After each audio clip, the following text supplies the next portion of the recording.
There is a story that has been told about Abraham Lincoln. I don't know if it's actually true, but it's one that gets told. And so the story goes like this. Abraham Lincoln went to a slave market. There he noted a young African American woman being auctioned off to the highest offer. He bid on her and won. He could see the anger in the young woman's eyes and could imagine what she was thinking. Another white man will buy me, use me, and then discard me.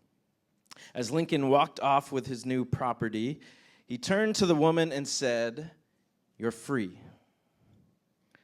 "Yeah, what does that mean?" she replied. "It means that you're free. Does it mean I can say whatever I want to say?"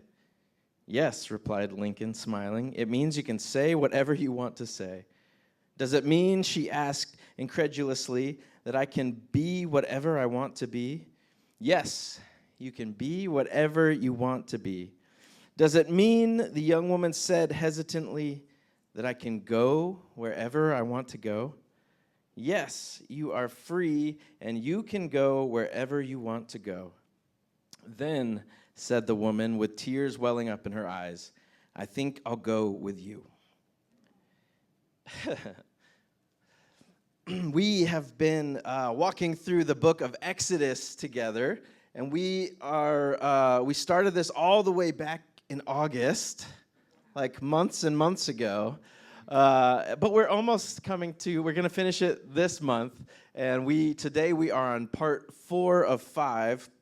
And honestly, this is the section that I've been most excited about in this whole series, because I think it's all important, but this is really important, you know? And so just kind of a really, really quick story recap, because we've been covering this epic narrative that is like the story of the Bible, right? And this is the second book of the Old Testament that picks up right after Genesis. And so just a really quick recap. We see the people of Israel who are enslaved in Egypt. They're under oppression. There's this harsh ruler called Pharaoh who is enslaving them and causing them to do all of his work and make bricks to build up his empire. God rescues this man named Moses. He has this encounter with him on Mount Sinai with the burning bush, and he tells him that he's rewriting his story, that he's actually changing what his story has been all about, and he's sending him back to Pharaoh to be a conduit of his salvation. He's going to go and deliver the message to let his people go. And then we see him go. We see this big confrontation with Pharaoh. We see all of the plagues, all of the signs and wonders, God showing his power to set the people free. And remember, over and over in that part, it says that God was doing all of this stuff so that the whole world would know his name, his personal divine name, Yahweh. He was doing all of this stuff so that the world would see what he is like, his character, his power, that he is the God that hears the cries of his people and that he comes in to rescue them. And we have that dramatic scene where the people finally go free and they come up to the edge of the sea. And it looks like the army's going to come after them, and it looks like it was all for nothing. And then God parts the waters, and they go free on dry ground, and they celebrate, and they have this awesome moment. And then what Rachel talked about last time is this time of the wilderness. And the wilderness is kind of this time, it's a liminal space, it's the threshold, it's an in-between place where it's a time of testing, it's a time of training and becoming who we are meant to be. So the people of Israel leave behind one identity of slavery and everything that they knew and who they served, and they're stepping in, they're learning how to trust and listen to God, and they're stepping into a new identity and a new purpose. And so there's this really cool literary structure in the book of Exodus. I don't know if you've been reading along, or if not, you can go read the whole book today, this afternoon. It's really not that long. You can catch up. But it's a really awesome story. But there's this cool literary structure where we see the things that happens to Moses. It's kind of a mirror image of the things that are about to happen to Israel. And so Moses is delivered out of the water, right? He's in this basket, and God rescues him. God has this encounter with him on Mount Sinai. Remember, he shows up in fire in the burning bush, and he tells him his name. He reveals his personal name, and he tells him what his purpose. He's commissioned on that mountain, and it's actually on that mountain God tells Moses, he says, this is how you'll know that I actually did what I said I'm going to do. You're going to go into Egypt, you're going to get all of the Israelites, and then you're going to come back to this spot where I first met you, and you're going to worship me. And so we're at that scene today as we continue on in the story. They've been wandering around. They've been learning to trust him. God has been providing. They're grumbling and complaining a little bit. They're starting to forget, like, wait, where are we going? What is this all about? Like, were we actually better off in Egypt maybe? They're in that little in-between place. And then they finally get to the edge of the mountain, Mount Sinai. And in the Old Testament, the Torah, the 5 first books of the Old Testament, this is the central moment. This is the pinnacle point where everything has been looking to and everything has been pointing. And the big question that I want to explore today is, what do we do with our freedom? Like, God wants us to be free. We know that God is a God who rescues, who brings freedom and salvation. But what are we supposed to do with our freedom? What does God think it looks like for us to live as free people? And remember back when, if you were following along, when God is talking to Moses and the Israelites and even to Pharaoh, he tells them the specific reason that he wants to pull them out of Egypt is so that they can worship him. The specific purpose is so that they used to serve Pharaoh, and now they're going to serve Yahweh, the God who existed before everything else. And so that word serve and worship is the same word. And so this is where all of this is going. This people is learning to serve a new master, a new kind of master with different rules, with different values, for different ways of living. And so we're going to jump in Exodus 19. And you might think that all the crazy stuff is over, like the plagues and the flood, or the waters being parted and all the dramatic stuff. But this scene on the mountaintop gets pretty crazy. In fact, it actually gets a little confusing if you're following along because it's not written in linear order. Like, it flashes back a couple times, and so it might take a couple times if you're reading it, like, wait, what just happened? And so we're going to jump in here, Exodus 19, if you want to turn, or have the verses on the screen. It says, in Exodus 19:3, then Moses went up to God, and the Lord called to him from the mountain and said, this is what you are to say to the descendants of Jacob, and what you are to tell the people of Israel. You yourselves have seen what I did to Egypt, and how I carried you on eagle's wings and brought you to myself. Now, if you obey me fully and keep my covenant, then out of all nations you will be my treasured possession. Although the whole earth is mine, you will be for me a kingdom of priests and a holy nation. I say this a lot, but this might be my favorite verse in the Bible. Have you guys read this book? It's so good. But this is a big reveal, right? God is, he came in and he rescued them. He led them out. He's teaching them how to trust and how to obey, how to rely on him for his provision. And now he shows them the true purpose of what it was all about, of where it's all going. Because God doesn't just rescue them and say, all right, you're free. Go do whatever you want.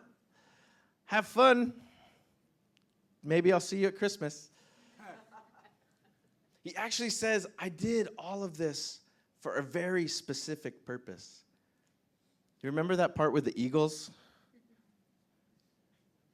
It's a trick question because there were no eagles. That's Lord of the Rings. But God is describing that when he's telling them, he's describing what it was like. I think he's saying that that you couldn't do anything for yourself. I had to swoop in. You were so helpless, I swooped in and I carried you, but I brought you to myself. And out of all of the people on earth, out of all of the nations, which they all belong to me, but you will be my treasured possession. You will be for me a kingdom of priests and a holy nation. And so what we see right here is the specific purpose that God has in mind for Israel. And this is a part of how he's rewriting the story of the whole world. And so that specific phrase, special possession or treasured, it's the Hebrew word segula, and it literally means a treasure, or like maybe like a personal savings account, we might say, but that doesn't feel as cool as treasure. Right? It's like a king might have the treasury, but then he might have a special, like his own secret treasure that he holds. Like that's literally what that word means. But it was also used for specific people or tribes that were authorized representatives of the king. And so every time it's used, it's not just like treasure or money, but there is a specialness to it, like a sacredness, right? A holiness, a set-apart purpose for it. But it also has to do with people that you could authorize to go out and do your business. You could send these authorized people on your behalf to go out into the world and do your purposes. And so we see here, God is revealing the true identity and the purpose of what he has called the people of God to be, a royal priesthood. We were meant to rule with God, to be kings and queens under his authority, filled with his authority to go out and do his purpose in the world. So are you a priest? What are priests anyways? What do they do? So in the Old Testament, and we're about to see a bunch, if you keep reading the story, there's a bunch of regulations and instructions about what the priests are supposed to do, even very specific details about the tabernacle that he's going to have them build, and all the way down to the specific clothes that they're going to wear, even their underwear. It's like, this is what makes you holy. You have to follow all of these instructions. This is what is making you clean, because I have a very specific purpose for you. And so in the Old Testament, the priest was actually able to enter the sacred space of God's presence for the specific purpose of handling the people's sacrifices involved in worship. That means that the priest serves as a mediator between God and the people, especially really screwed up people like me and you. People who need rescue, people who need God's mercy and provision. That is what a priest does. So a priest was somebody whose whole life was dedicated to God to help people make a connection with him. A priest is a reconciler, someone who brings peace and relationship between two parties who have been disconnected. And here is the good news. God really wants us to be reconciled with him. God really wants the whole world to be reconciled and brought back into healthy relationship with him. Not just freed and sent off to go do their own thing, but restored, repurposed, restored. And so this passage really clues us in to explain what happens in the next, what's happening in the story, what it's all about. It's about identity and purpose through relationship with God. So I mentioned this is where the story starts to get a little crazy. If you follow along in Exodus 19, Moses goes up and down the mountain 7 times. He must have been like really in shape. He goes up and down 7 times, and he goes and he meets with God, and he talks to God, and then he comes back and he tells the people what God said, and then he goes back and he tells God what the people said. And so he comes and he delivers this message, right? Like, this is it. God is making a covenant with us. He is sealing the deal. We are going to be his special people for this specific purpose, a kingdom of priests. And the people of Israel all shout out together, we will do everything that he says. Right? Like the God of the universe, the strongest power that they have ever seen in the world, who just rescued them out of the hands of Pharaoh, is saying, I want to make a special partnership with you. It's like if, who's the richest person right now? Like Elon Musk or something? If he's like, hey, I see this tiny startup business you just created. I want to go in on that with you. I'll give you half of all of my billions of dollars, and you give me your little idea. Right? Like, this is a no-brainer. Like, yes, I want to be in on this partnership, right? Like, the upgrade is is significant for what the people are getting. And so they actually say this several times throughout the story. All the people say, we are in for this covenant. We will do everything Yahweh tells us to do. We are going to follow all of the commandments. We are totally in. It's important to note this because this is not something that they like go into begrudgingly. They're like, yes, we are so ready for this. Let's do it. And so Moses goes back up the mountain and he says, all right, God, the people are in. Let's do this thing. And God's, I'm pretty sure, excited. It doesn't say, but I think he was excited. And he's like, all right, the festivities are about to begin.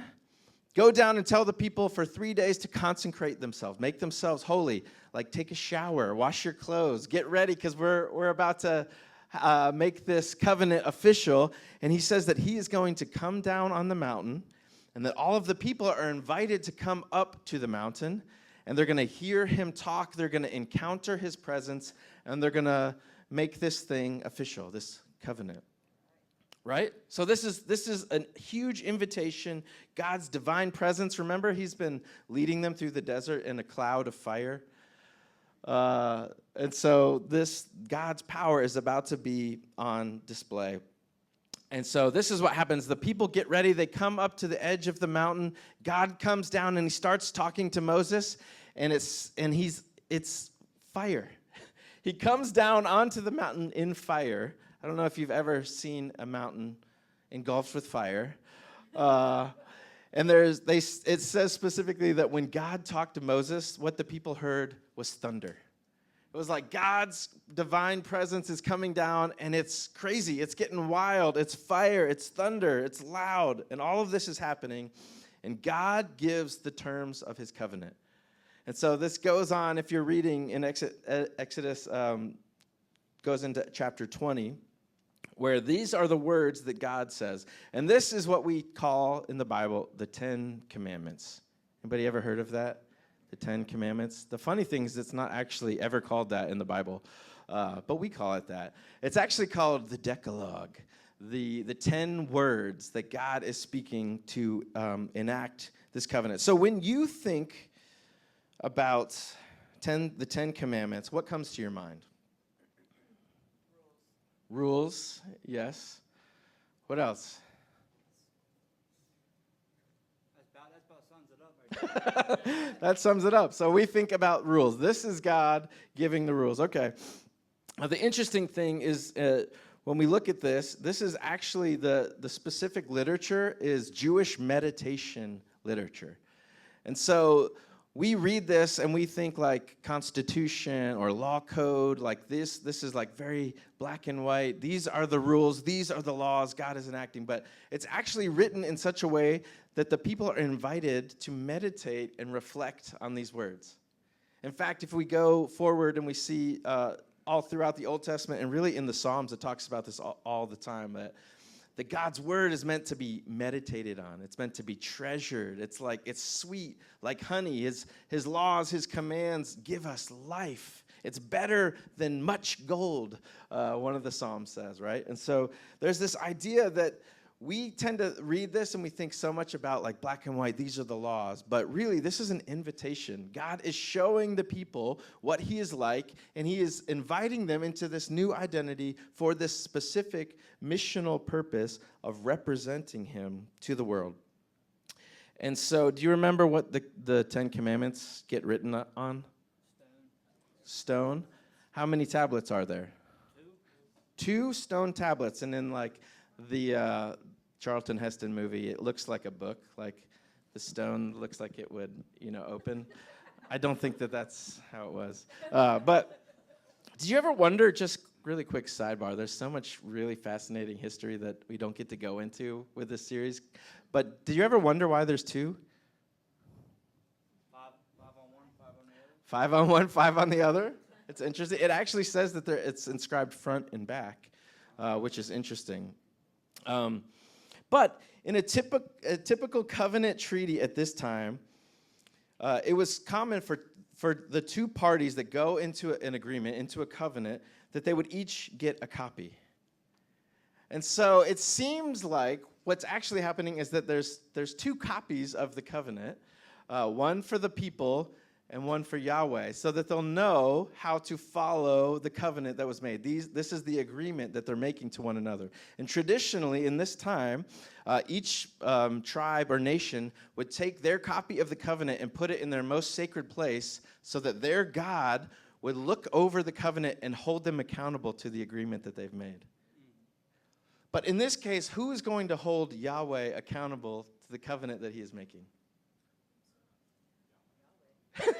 Himself, right? So this really kind of just interesting little tidbit here where the people take both tablets and they put it in the Ark of the Covenant. They put it in their most holy place so that Yahweh will hold the people accountable to the covenant, and he's holding himself accountable to the covenant that he's made. He's going to make sure that he keeps his promise. Okay, we're going to jump into these because we're not going to spend a lot of time on all 10. You've probably heard some of these before, but I want to jump into these, and I want us to remember the context, because we don't use the language of covenant all that often. Did anybody make a covenant this week? This month? Okay. Taylor and Will, they made a covenant last month. They got married, right? So pretty much the only time when we use that language, we think about marriage, because that's about all we have. Otherwise, we think about business contracts, right? But this is like a marriage. This is a lifelong agreement, a new partnership that God and the people are entering into. And it's going to give, again, their identity and their purpose. So let's jump in. Exodus 20, 1 through 21. This is where all of this is found. But this is how it starts. God spoke all these words. I am the Lord your God. Remember, that's his name, Yahweh, who brought you out of Egypt, out of the land of slavery. You shall have no other gods before me. You shall not make for yourself an image in the form of anything in heaven above or on earth beneath or in the waters below. You shall not bow down to them or worship them. For I, Yahweh, your God, am a jealous God, punishing the children for the sin of the parents to the third and fourth generation of those who hate me, but showing love to 1,000 generations of those who love me and keep my commandments.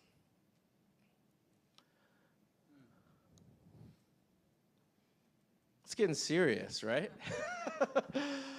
But again, remember the context. So often we take just the 10 commandments and we strip them from the story and we make them about moral obligations or requirements. But this is a covenant that God is entering into with people for a specific purpose. And the context is so crucial. He has rescued the people from slavery. He doesn't just come down and find some people and say, hey, I got some rules for you. He's inviting them into a special relationship for a special purpose. I'm going to say that a lot today because this is what it's all about. This is a covenant. It's exclusive. It's setting boundaries for the relationship. And this is really important. We have to remember that the rescue came before the law. God didn't show up when they were slaves in Egypt and say, I've got a list of things for y'all to do. If you can keep all of these perfectly, I'll come back in a few years and then I'll set you free. No, it's God heard the cries of the people and he decided to act. He set them free. He marches them out through the water. He takes them to the place, to the mountaintop, and he says, I'm inviting you in to an exclusive covenant with me. Obedience always flows out of receiving the grace of God. Are y'all hearing me on this? This is important and this is good news. So often we treat the law, we treat the commandments as like, these are the things that we have to do to earn our salvation. These are the things that we have to do to make God happy. These are the things that we have to do in order to get him to act in our lives. But with God, it works the other way around. He works in our life, and then he invites us to a new kind of relationship. Can we learn to see boundaries as a gift for our freedom and our flourishing? Okay, so that's 1 and 2. Some people number them differently. Different traditions count those as like one commandment because they're so connected. But next, this is the part that I'm most excited about. Do you remember commandment number 3? It's in verse 7. The NIV says this: "You shall not misuse the name of the Lord your God, for the Lord will not hold anyone guiltless who misuses his name." Have you heard this one before? Yeah. How many of you have been taught that this means don't use God as a cuss word? It's okay, I did. The Lord's name in vain. The Lord's, don't use or take the Lord's name. And it's interesting, and I think that there's a lot of like merit, like we shouldn't use his name like that, right? Like we should respect and honor his name. But I think it's unfortunate, I've just been learning a lot more about this recently, that this is a much bigger idea, that somehow its power gets stripped away. The Hebrew word here is nasa. It looks like NASA.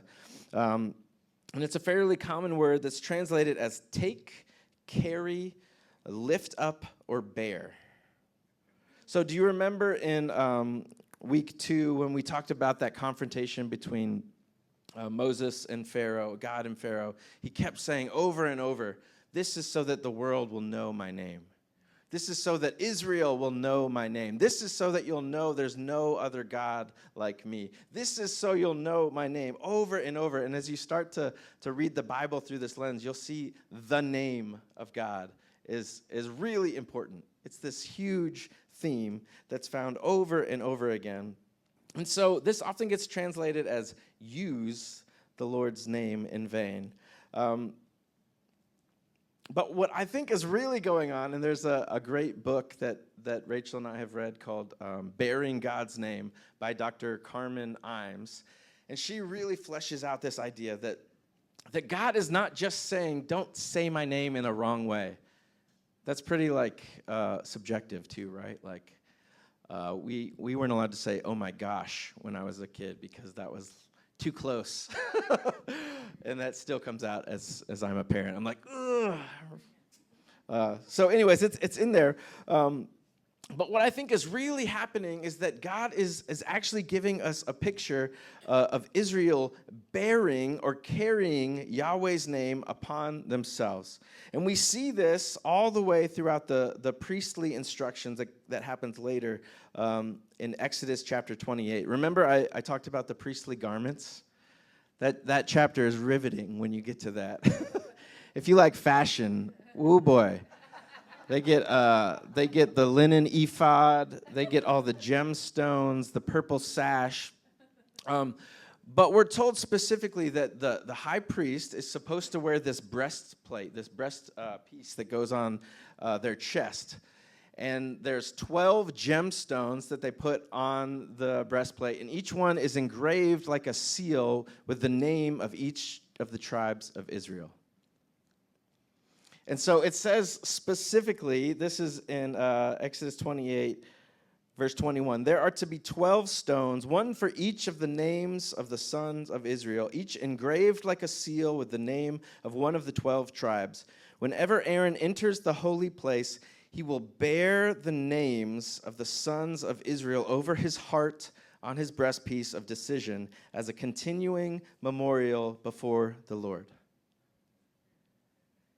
And so this is an interpretive clue of what it looks like for people to bear someone's name, right? He's saying that they are specifically to wear their names, the names of the 12 tribes, on their chest, over their heart. So when they come into the presence of God, they're mediating between the people and God. And then it goes on to say the high priest is to wear a turban on his forehead engraved as a seal. And on this seal, or on this medallion on the turban, it says, "Holy, belonging to Yahweh." So this is a really cool picture. And I actually had a picture of the garments that I forgot to put on there. So you can go home and Google it later. But the high priest, which remember, God is inviting all of Israel to be a kingdom of priests, right? Who are going to enter into his presence and mediate between the people and God. He's specifically told to bear the names of the 12 tribes on his chest and to bear the name of Yahweh on his head. And so there's this really specific picture, the bearing the name, especially this phrase, holy, belonging to Yahweh, indicates ownership.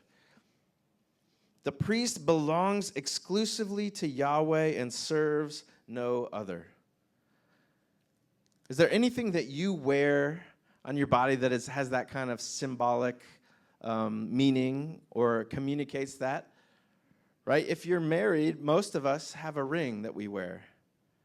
This says, "Ladies, I'm off the market," right?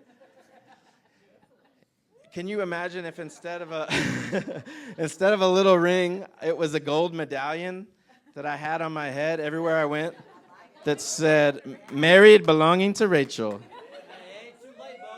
I do have a tattoo back here that I'll tell you about that later. Was it in the 90s when that was like a big deal, the whole like property of thing and the t-shirts and stuff? And so this is the picture. It's ownership. It's exclusivity. This is the whole idea that I think makes sense of the rest of the covenant.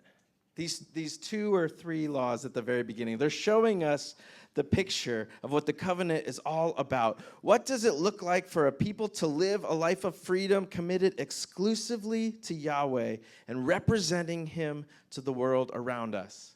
You shall not bear the name of Yahweh in vain. So when we enter into this covenant, God is saying, I am stamping you with my name. I'm claiming you. I've called you out of freedom, and I'm inviting you into this specific purpose to the world. Don't misrepresent me to the world around you. How we live has huge missional implications. People are supposed to look at us and see a picture of what God is like.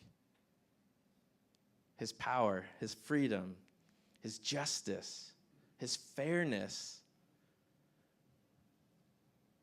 I think this is really the lens to see the rest of the commandments, and we're going to kind of rush through the rest of them.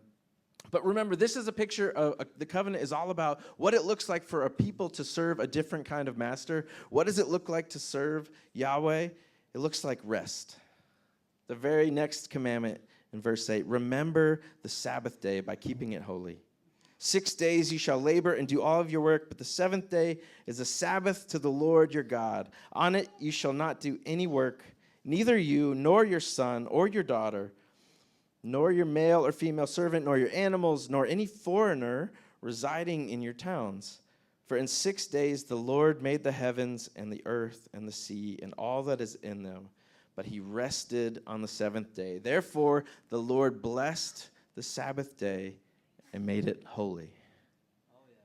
The covenant is a picture of God blessing people and making them holy and inviting them into a life of his rest. What a gift from God. How powerful and subversive is that? Ironically, for most Christians, this is the one that we're like, I don't think that really applies anymore. Like, how many of us were practicing Sabbath before the last 5 years? Some of you maybe. But for some reason, we're like, I got a job to do. The cool thing is that this is not just for us, but it's for our whole family. It's for even the foreigners and the immigrants that are living in the land, because God is extending his Sabbath rest, his good life, to the rest of the people. After the 10 commandments, there's a bunch of chapters with a bunch of other commandments that come. Like the 10 is just the starting point. But there's some really confusing things in there. There's some things, if you go on and you read it, it talks about slavery laws. It talks about all sorts of things that we are not going to get into right now. But I just want to say this in case you have any trouble with that. All of those things, those commands that we get later on that feel so weird to us, the goal of all of that for the slavery laws was to protect the vulnerable from exploitation by the powerful. When it talks about slavery in the Bible, it's always a worst case scenario, and it's always temporary, and it's always meant to free the people back to give them dignity and honor. The slavery laws in the Bible are about how and when to set people free, not about how to hold them forever and to exploit them. And so God goes out of his way to give all of these scenarios about what it looks like for them to become a more free and just society. So I just want to mention that really quickly. All right, we've got 6 more, and I'm going to lump all of these together because we're out of time. And the funny thing is that these are probably the ones that most people think about when they think about the 10 Commandments, right? Honor your father and mother. You shall not murder. You shall not commit adultery. You shall not steal. You shall not give false testimony. You shall not covet your neighbor's house. You shall not covet your neighbor's wife or his male or female servant, his ox or donkey, or anything that belongs to your neighbor. Those are just the top ones. Really, don't even think about that donkey. Don't touch my donkey. Now, not to get too overly simplistic here, but the covenants are all about relationship. And what we see from this is that God is really concerned with his people having their relationships rightly ordered. To be the people of God means to learn to live in right relationship with God and to with one another. Jesus, who said he came to fulfill the law, said that all of the law and the prophets could be summed up with 2 commands: love God with everything we have and to love our neighbor as ourselves. Amen. So don't murder. All right, but really what I think all of this is framed as, the covenant, is learning to see the true reality of God and then learning to see that in ourselves and others. Why would we ever do any of those things when the image of God is impressed upon each of us? Can we learn to see the people around us with the true value and dignity that they were created to have? Okay, so flashback. Remember, they're on the mountain. God is speaking all of these things. He's giving the 10 commandments to Moses. But while this is happening, the people are what's this called? Trembling. Yes, you know that. They hear God talking to Moses, but they hear thunder. They see fire. They're like, what is happening? And it says that they stood back at a distance. In 19, verse 18, it says, when the people saw the thunder and lightning and heard the trumpet and saw the mountain and smoke, they trembled with fear. Their knees wobbled. They stayed at a distance and said to Moses, speak to us yourself and we will listen. But do not have God speak to us or we will die. Moses said to the people, do not be afraid. God has come to test you so that the fear of God will be with you and keep you from sinning. The people remained at a distance while Moses approached the thick darkness where God was. I think there's something there for all of us. Remember, the people were rescued. Remember, I said that Moses in the story is kind of a picture, a mirror of everything that God is going to do for Israel. God invites the whole people to be a kingdom of priests. He invites them all to come up on the mountain. And when he shows up, the people are afraid. They stand back. They say, Moses, you do the whole God thing and just tell us what he said, and then we'll do that. That'll work out great, right? If you know where the story is going, which we're going to look at in the last section, the people fail so quickly it doesn't even make sense. It doesn't even seem possible. But what does this mean for us today? I mean, this is an old story from thousands of years ago, right? It's specifically Jewish people. Most of us are probably not culturally Jewish. But if we fast forward all the way to after the death and the resurrection of Jesus, and by the way, Jesus' name in Hebrew, literally, Yeshua, literally means Yahweh saves. How cool is that? But one of Jesus' disciples, Peter, wrote a letter to a bunch of non-Jewish believers who were scattered all around the Roman Empire, and he said this in 1 Peter 2, "But you are a chosen people, a royal priesthood, a holy nation, God's special possession, that you may declare the praises of him who called you out of darkness into his wonderful light. Once you were not a people, but now you are the people of God. Once you had not received mercy, but now you have received mercy." This is the outrageous good news of Jesus.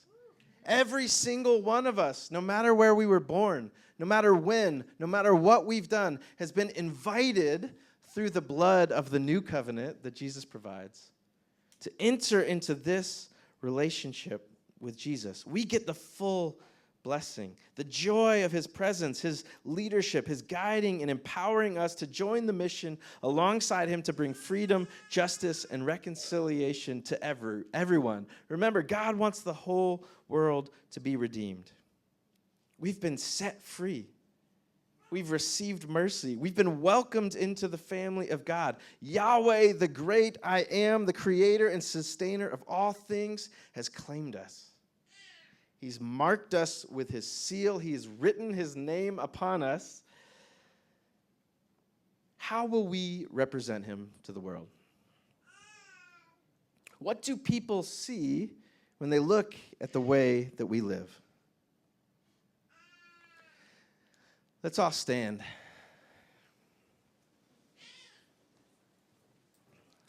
Peter later goes on to say this, "Dear friends, I urge you as foreigners and exiles to abstain from sinful desires which wage war against your soul. Live such good lives among the pagans that though they accuse you of doing wrong, they may see your good deeds and glorify God on the day he visits us." So back to that original question that we started with, what are we going to do with our freedom? Like the enslaved woman that Abraham Lincoln buys her freedom and says, "You're free." She decides to follow him. Why would we follow anyone else other than the one who has purchased our freedom? And so the freedom practice for this week is, are you ready to commit? Or do you need to recommit? We've remembered, we've looked back, we've received God's grace, and now Jesus offers before us this invitation into an eternal covenant. So let's just take a minute and be still, and we're going to welcome God's presence, and then we're going to pray, and we'll be done. So come, Holy Spirit. I specifically felt like that word about the Israelites standing back at a distance while Moses went forward. I feel like that's for some of us today.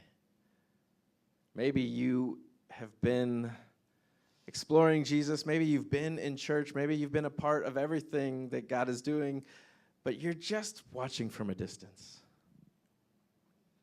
The invitation is to come all the way in.